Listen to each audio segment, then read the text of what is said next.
ഇത് മാസ് മോട്ടോഴ്സിൽ നിന്നാണ് ഹീറോൻ്റെ പ്ലഷർ വണ്ടി നമ്മൾ സർവീസ് വർക്കിന് കയറ്റിയിട്ടുണ്ടായിരുന്നു. അതായത് ബ്രേക്കിൻ്റെ കംപ്ലൈൻ്റ് ആയിട്ട് കയറ്റിയായിരുന്നു. അപ്പോൾ അതിൻ്റെ ഗിയർ ബോക്സ് ബെയറിംഗ് കംപ്ലൈൻറ്റ് ഉണ്ടായിരുന്നു. അപ്പോൾ ഞാനത് മാറ്റാൻ വേണ്ടി അയച്ചാണ്. അപ്പോൾ ഗിയർ ബോക്സിനകത്ത് ഓയിലില്ല, ഒട്ടും ഓയിലുണ്ടായില്ല. ഗിയർ വീലുകൾക്കൊക്കെ ചെറിയ തേയ്മാനം തുടങ്ങിയിട്ടുണ്ട്. അപ്പോൾ ഗിയർ ബോക്സിൻ്റെ ഈ ഒരു ബെയറിങ്ങാണ് പോയേക്കണം മെയിനായിട്ട് കേട്ടോ. ശരിക്കും ഓയിലില്ലാണ്ട് ഓടിക്കഴിഞ്ഞാൽ ഗിയർ വീലുകളെല്ലാം ഗിയർ ബോക്സിൻ്റെ ഈ ബെയറിങ്ങുകളെല്ലാം തന്നെ മാറ്റിയിട്ട് വേണം സെറ്റ് ചെയ്യാനായിട്ട്. ഇതിപ്പോൾ തൽക്കാലത്തേക്ക് നമ്മൾ അത് തന്നെ ഇടണേ, അത് ഡീസലിലൊക്കെ നല്ല രീതിയിൽ ക്ലീൻ ചെയ്തിട്ട് അത് തന്നെ യൂസ് ചെയ്യാം. കാരണം പ്ലേ കാണിച്ചു തുടങ്ങിയിട്ടില്ല. അപ്പോൾ തൽക്കാലം അത് തന്നെ വേണമെങ്കിൽ ഇടാം കേട്ടോ.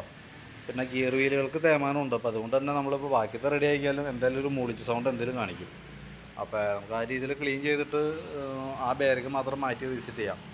പിന്നെ നമ്മൾ ഫസ്റ്റ് എസ്റ്റിമേറ്റ് ഇടുന്ന സമയത്ത് നമുക്ക് ബാക്കിയത്തെ ഭാഗങ്ങൾ അഴിക്കാതെയാണ് നമ്മൾ എസ്റ്റിമേറ്റ് ഇടണേ. അപ്പോൾ ക്ലച്ചിൻ്റെ ഭാഗം അഴിച്ച് ഇപ്പോൾ അതിനകത്ത് ഈ 2 ഐറ്റംസ് കൂടി കംപ്ലൈൻ്റ് ഉണ്ട്. അതായത് ഈ ബുഷും ഈ ബോസ് ഡ്രൈവ് എന്നാണ് ഈ ഇതിൻ്റെ വേരിയേറ്റർ ബോഡി, ഈ അലുമിനിയം വീലും തമ്മിൽ നല്ല പ്ലേ കാണിക്കുന്നുണ്ട്. അത് എത്ര ഷെയ്ക്ക് ഉണ്ട്. അപ്പോൾ അതും കൂടി ഒന്ന് ക്ലിയർ ചെയ്തിട്ട് വേണം കേട്ടോ നമ്മൾ ഇടാനായിട്ട്. അപ്പോൾ അത് നമ്മൾ ഫസ്റ്റ് പറഞ്ഞ എസ്റ്റിമേറ്റിനകത്തില്ല. അപ്പോൾ നമ്മളത് അഴിക്കുമ്പോഴാണ് ആ കംപ്ലയിൻറ്റ് കാണാൻ പറ്റാം. അപ്പോൾ അത് ഞാൻ എസ്റ്റിമേറ്റിനകത്ത് ഇപ്പോൾ അഡീഷണൽ എസ്റ്റിമേറ്റിനകത്ത് ഉൾപ്പെടുത്താം കേട്ടോ. അപ്പോൾ അതിൻ്റെ ഡീറ്റെയിൽസ് വാട്സാപ്പിലേക്ക് ഇട്ടേക്കാം. എന്തായാലും വൈകിട്ടത്തേക്ക് വണ്ടി എടുക്കാം. അപ്പോൾ ആ വീലിൻ്റെയും ആ ബുഷിൻ്റെയും വ്യത്യാസം റേറ്റ് ബില്ലിനകത്ത് കാണിക്കും കേട്ടോ. അപ്പോൾ അതിൻ്റെ ഡീറ്റെയിൽസ് ഞാൻ തരാൻ തരും. ഓക്കെ.